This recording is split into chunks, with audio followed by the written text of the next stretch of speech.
Good evening, everyone.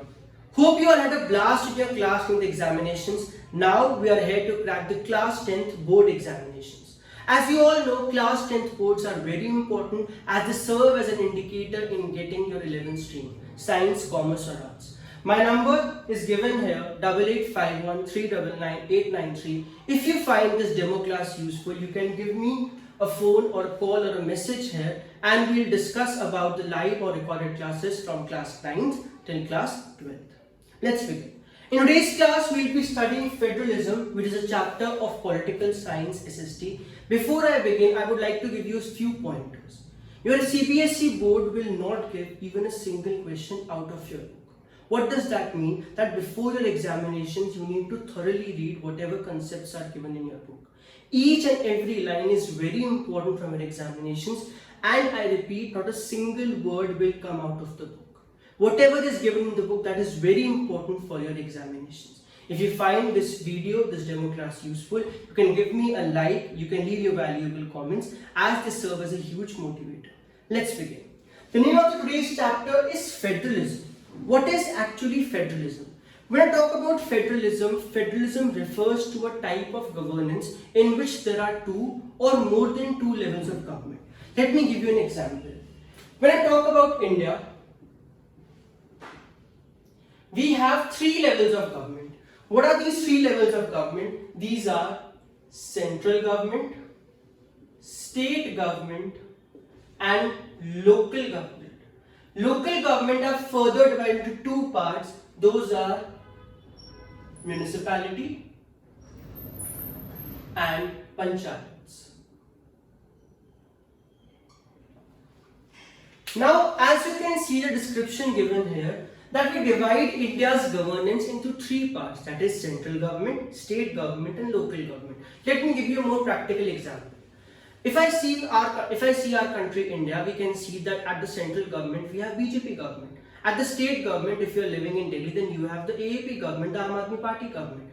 And when you hear your parents talking about the municipal elections taking place in different cities of the country. So हम जब governance की बात करते हैं, governance के अंदर हम उसको तीन पार्ट्स के अंदर डिवाइड करते हैं, सेंट्रल गवर्नमेंट, स्टेट गवर्नमेंट और लोकल गवर्नमेंट. एक कंट्री को फेडरल कंट्री कब कहा जाता है? यार, country is known as a federal country only when it has two or more than two levels of government. In our example, because India has more than two levels of government, that is why India is known as a federal country. So what is federalism? Federalism is a form of government in which there are two or more than two levels of government, as you can see in the example, central, state and local. The first topic that comes here is unitary versus federal. जब हम governments की बात करते हैं, हमारे पास दो तरह की गवर्नमेंट्स सामने आती हैं. एक होती है यूनिटरी गवर्नमेंट, एक होती है federal government. Unitary government is that government in which there is only one level of government, जहां पे सिर्फ एक लेवल ऑफ गवर्नमेंट होती है, और अगर बाकी लेवल ऑफ गवर्नमेंट भी हैं तो जो एक गवर्नमेंट होती है वो सबसे ज्यादा इंपॉर्टेंट होती है. If I give you an example of unitary form of government, that is China. China के अंदर सिर्फ सेंट्रल इलेक्शंस होते हैं और सेंट्रल इलेक्शंस को ही इंपॉर्टेंस दी जाती है. इसीलिए China is a unitary form of government in which there is a single form of government which is being given the full importance. But what is a federal form of government? A federal form of government is a type of government in which there are two or more than two levels of government. Like we have taken the example of India. India is a federal country. Why is India a federal country? Because it has two or more than two levels of government. Now, while distinguishing a government, a country as federal government or non-federal government, we have to look at some features. कुछ features होते हैं जो हमारे को ध्यान में रखने पड़ते हैं ये चीज जज करने के लिए कि ये कंट्री फेडरल कंट्री है या नहीं है. So what are the features of federalism? The first feature which I talked about a lot in your class is there are two or more than two levels of government. जब भी किसी country में दो या दो से ज्यादा levels of government होते हैं तो उसे हम क्या कहते हैं? उसे हम लोग फेडरल गवर्नमेंट कहते हैं. Second, sources of revenue of each type of government are being constitutionally prescribed. This is a line from your book. इस लाइन का मतलब क्या है? कह रहे हैं हर फॉर्म ऑफ गवर्नमेंट को जो टैक्सेस मिलते हैं वो क्लियरली आपके कॉन्स्टिट्यूशन के अंदर प्रिस्क्राइब्ड है. आपके कॉन्स्टिट्यूशन में ये बात साफ साफ लिखी है कि सेंट्रल गवर्नमेंट को टैक्सेस कहां से मिलेंगे, स्टेट गवर्नमेंट को टैक्सेस कहां से मिलेंगे और लोकल गवर्नमेंट को टैक्सेस कहां से मिलेंगे। तो sources of revenue, sources of tax, जो उनके पास पैसे आते हैं वो कॉन्स्टिट्यूशन के अंदर अलग से प्रिस्क्राइब्ड है। Second feature, first feature two or more levels of government. Second feature we said about sources of revenue of each type of government is constitutionally prescribed, वो constitution में लिखी है। Third, different levels of government have different jurisdictions but they rule over the same citizens। इस line को explain करने के लिए मैं आपको एग्जाम्पल दूँ। सेंट्रल में हमारे पास बीजेपी गवर्नमेंट है। अगर मैं एक सिटीजन हूँ जो दिल्ली के अंदर रह रहा हूँ तो बीजेपी गवर्नमेंट मुझे भी रूल करती है बिकॉज मैं इस कंट्री का पार्ट हूँ। आम आदमी गवर्नमेंट जो है वो दिल्ली को रूल करती है। अब क्योंकि मैं दिल्ली में रहता हूँ इसलिए आम आदमी गवर्नमेंट भी मुझे रूल कर रही है। मैं दिल्ली के रजौरी गार्डन के अंदर रहता हूँ, इसका मतलब जो रजौरी गार्डन की म्यूनिसिपैलिटी होगी वहां पर जो पार्टी होगी वो भी मुझे रूल करेगी। इसका मतलब क्या है, different levels of government govern the same citizens. BJP government central पे, आम आदमी गवर्नमेंट स्टेट पे और म्यूनिसिपैलिटी की जो गवर्नमेंट है वो तीनों सेम सिटीजंस को ही रूल कर रही हैं, but they have different jurisdictions। What is the meaning of this term different jurisdictions? उनके areas of governance अलग है। बीजेपी गवर्नमेंट अलग चीजों को फोकस करेगी, आम आदमी गवर्नमेंट अलग चीजों को फोकस करेगी और जो म्यूनिसिपैलिटी में आएगी वो अलग चीजों पे फोकस करेगी। बीजेपी गवर्नमेंट क्योंकि सेंट्रल गवर्नमेंट है, उनका मेन काम होगा नेशन की सिक्योरिटी, बैंकिंग, फॉरेन अफेयर्स, इन सबसे डील करना। आम आदमी पार्टी स्टेट गवर्नमेंट है, इनका काम होगा वहां की पुलिस को देखना, वहां पे इरिगेशन चीजों को देखना, एग्रीकल्चर को देखना, ये उनका काम होगा। और जो म्यूनिसिपैलिटी है उनका ये चीज होकर देखना कि सब चीजें डंप ठीक से हो रही हैं या नहीं हो रही हैं, आसपास क्लीनलीनेस है या नहीं है, जो भी लोकल अथॉरिटीज काम करती हैं वो सब ढंग से हो रहा है या नहीं हो रहा है। तो ये जो तीनों लेवल्स ऑफ गवर्नमेंट हैं ये रूल तो एक ही सिटीजन को कर रही हैं, लेकिन इनके एरियाज ऑफ गवर्नेंस अलग अलग है, इनकी जुरिस्डिक्शंस अलग अलग हैं, सबके अलग अलग मैटर्स हैं जिसपे वो काम करते हैं। Third feature, so we have discussed there are two or more levels of government, sources of revenue of each type of government are constitutionally prescribed, and third, different levels of government rule the same citizens but they have different jurisdictions।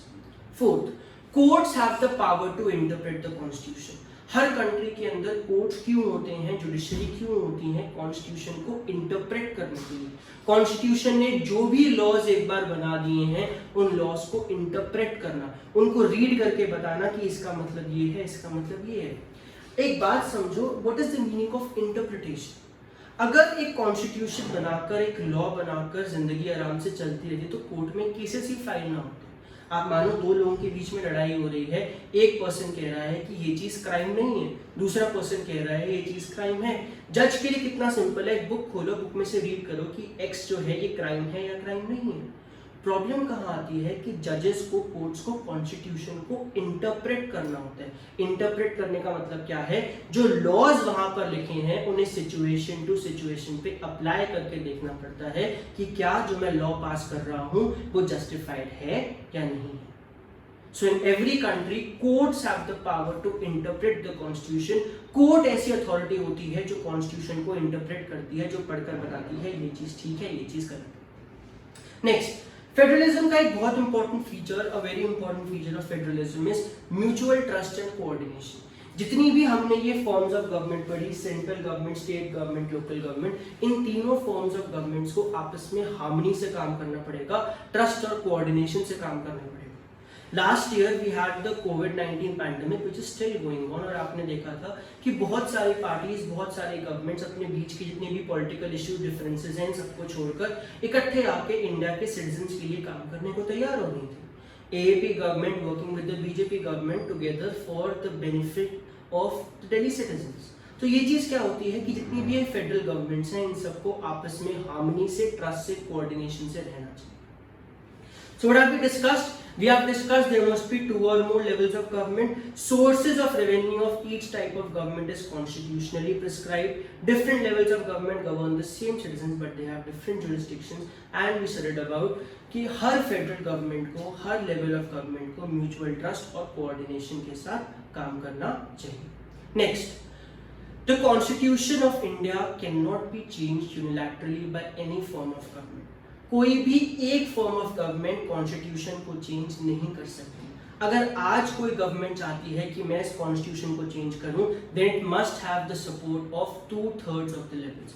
जो आपके पास 3 levels आपको नजर आ रहे हैं, इनमें से कोई भी एक लेवल यूनिलैटरली का मतलब क्या है, अकेले कॉन्स्टिट्यूशन को चेंज नहीं कर सकता।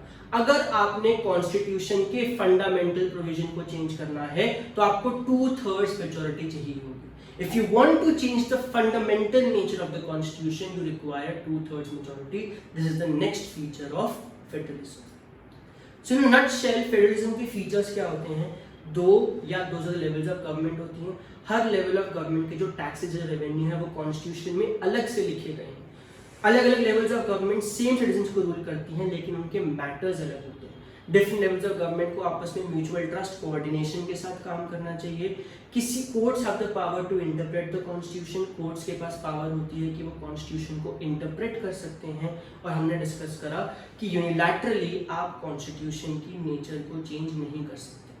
अगर आप फंडामेंटल नेचर ऑफ कॉन्स्टिट्यूशन को चेंज करना चाहते हो, अगर आप इंडिया को एक डेमोक्रेसी से डिक्टेटरशिप, मोनार्की, किसी और चीज में चेंज करना चाहते हो, you require the majority of 2/3 of the levels of government. ये सब क्या है? ये सब हमारे पास फीचर्स ऑफ फेडरलिज्म आते हैं। Next we talk about coming together and holding together federations.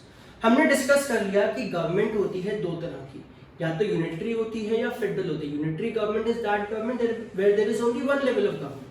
Federal government is that government where there are 2 और more than 2 levels of government. हमने फेडरल गवर्नमेंट के फीचर्स भी डिस्कस कर लिए। अब फेडरलिज्म के अंदर ही हमारे पास 2 अलग अलग कैटेगरीज आती हैं। वो 2 कैटेगरीज क्या होती हैं? Coming together and holding together federations. What is coming together federation? Coming together federation का मतलब होता है जब इंडिविजुअल स्टेट्स आपस में इकट्ठे आती हैं।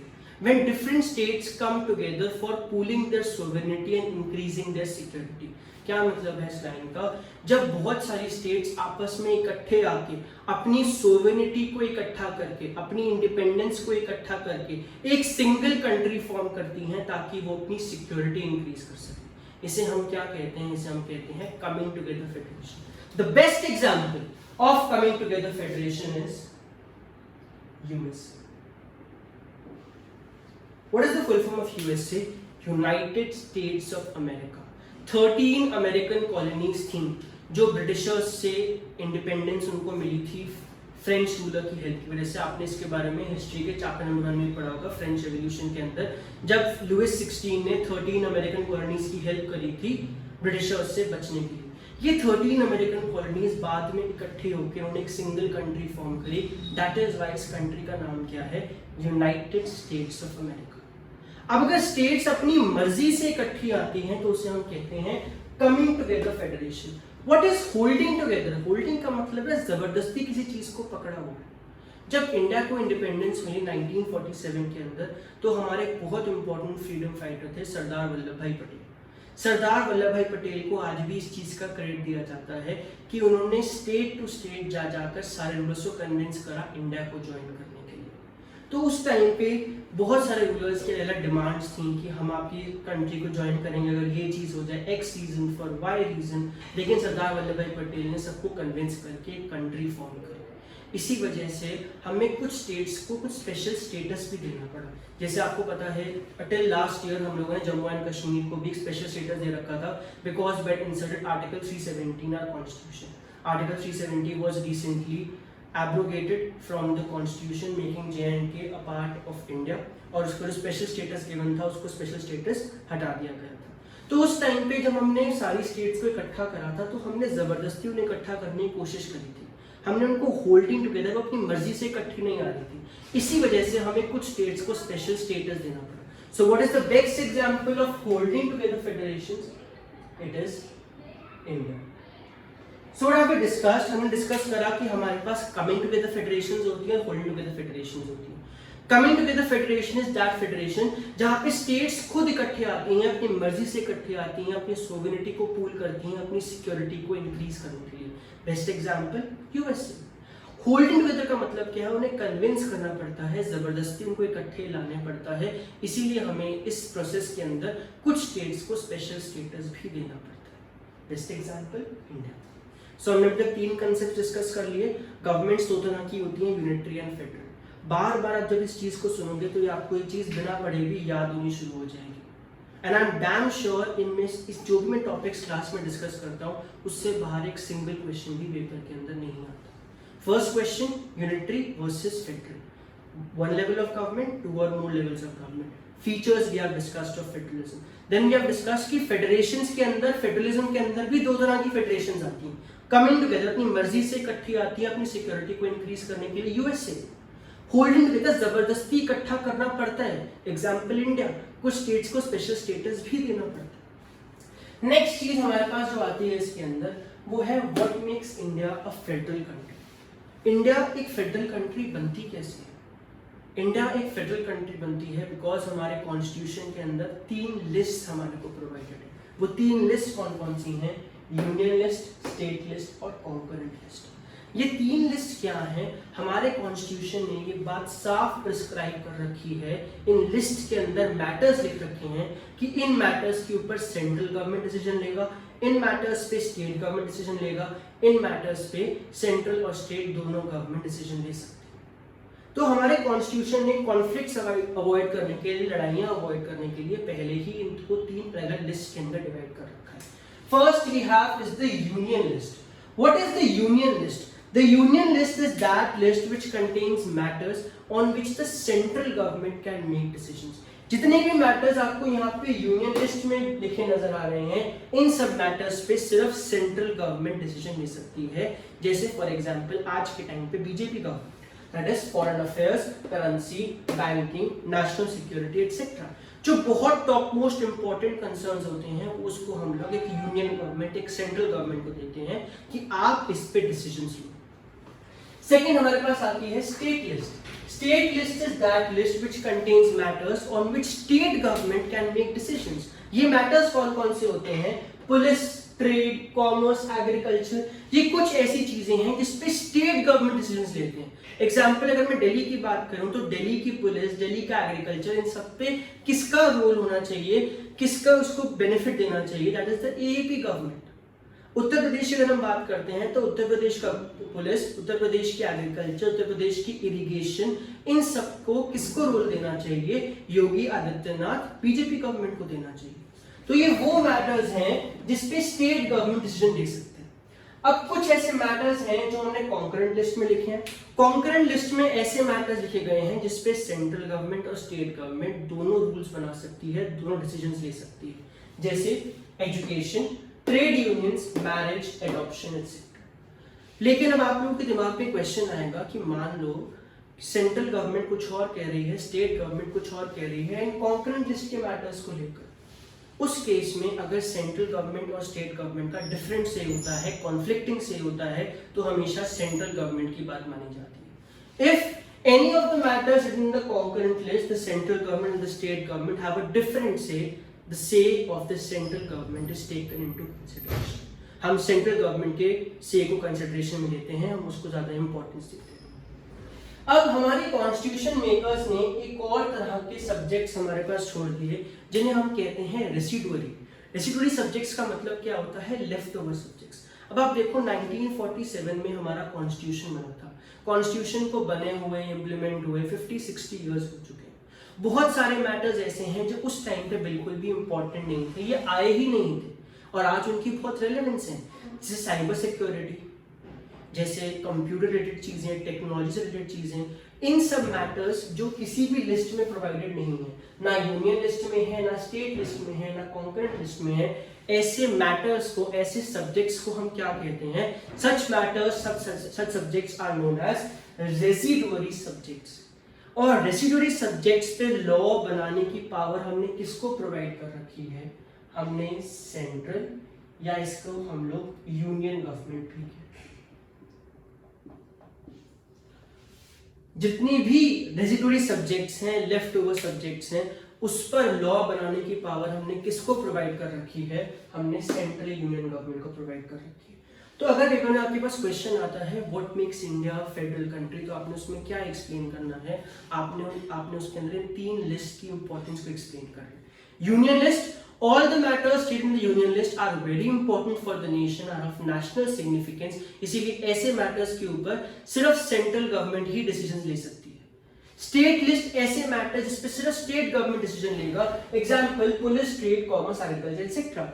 एंड कॉन्करेंट लिस्ट में ऐसे मैटर्स लिखे गए हैं जिसपे स्टेट गवर्नमेंट और सेंट्रल गवर्नमेंट दोनों डिसीजन ले सकते हैं, लेकिन अगर उनका डिफरेंस सेम होता है तो किसकी बात मानी जाती है, तब हमेशा सेंट्रल गवर्नमेंट की बात मानी जाती है। And next we are as regularly subjects. Regularly subjects का मतलब क्या है, क्योंकि कॉन्स्टिट्यूशन को बनने में बहुत टाइम हो चुका है, 50-60 साल हो चुके हैं, तो बहुत सारे मैटर्स ऐसे हैं जो बहुत इंपॉर्टेंट है आज के टाइम के लिए। इसीलिए ऐसे मैटर्स को हम क्या कहते हैं, इनको रेगुलरी सब्जेक्ट्स कहते हैं। और रेसिडुअरी सब्जेक्ट्स पे लॉज बनाने की पावर हमने किसको दे रखी है, हमने सेंट्रल या यूनियन गवर्नमेंट को दे रखी है। Last topic of today's class is states with special status और units with very little powers. आप सबको पता है जम्मू एंड कश्मीर के बारे में। जम्मू एंड कश्मीर को हम लोगों ने इंडिपेंडेंस से ही एक स्पेशल स्टेटस दे रखा था। स्पेशल स्टेटस का मतलब क्या है, हर वो लॉ जो इंडिया के अंदर पास होता है ना, इंडिया में पास होने के बाद जो भी लॉ एक सेंट्रल गवर्नमेंट बनाती है, जो पूरी कंट्री के लिए बनाती है, उस लॉ को पहले J&K की असेंबली पास करेगी, तो वो लॉ J&K पे अप्लाई होगा। दैट इज, अगर मान लो मैं आपको एग्जांपल देता हूँ, Indian contract act of 1872। Indian contract act of 1872 जो था वो इंडिया पे, पूरी इंडिया पे अप्लाई करता था, लेकिन जब तक ये इंडियन कॉन्ट्रैक्ट एक्ट 1872 J&K की असेंबली से पास नहीं होगा, तब तक ये J&K पे अप्लाई नहीं करेगा। तो ऐसी बहुत सारी चीजें जिसके अंदर हमने J&K को एक स्पेशल स्टेटस दे रखा था। जैसे मैंने आपको एग्जांपल दिया कि जो भी एक्ट वगैरह आते थे वो J&K की असेंबली पास करेगी तो J&K के ऊपर लगेगा। इसके अलावा अगर आप J&K के नेचुरल बॉर्न सिटीजन नहीं हो, अगर आप J&K में पैदा नहीं हुए हो, तो वहां पर आप लैंड वगैरह भी नहीं खरीद सकते। वहां के सिर्फ नेचुरल सिटीजन्स को अलाउड है कि वहां पे लैंड वगैरह खरीद सके। तो इसलिए हमने J&K को और बहुत सारे और स्टेट्स को कुछ स्पेशल पावर्स, कुछ स्पेशल स्टेटस दे रखे थे। आज के लिए ये जो टॉपिक है इतनी रेलेवेंस का नहीं है, बिकॉज जब से आर्टिकल 370 स्क्रैप हुआ है, हमने J&K से जिसका स्पेशल स्टेटस था ये वापस ले लिया है। Next, units with very little powers.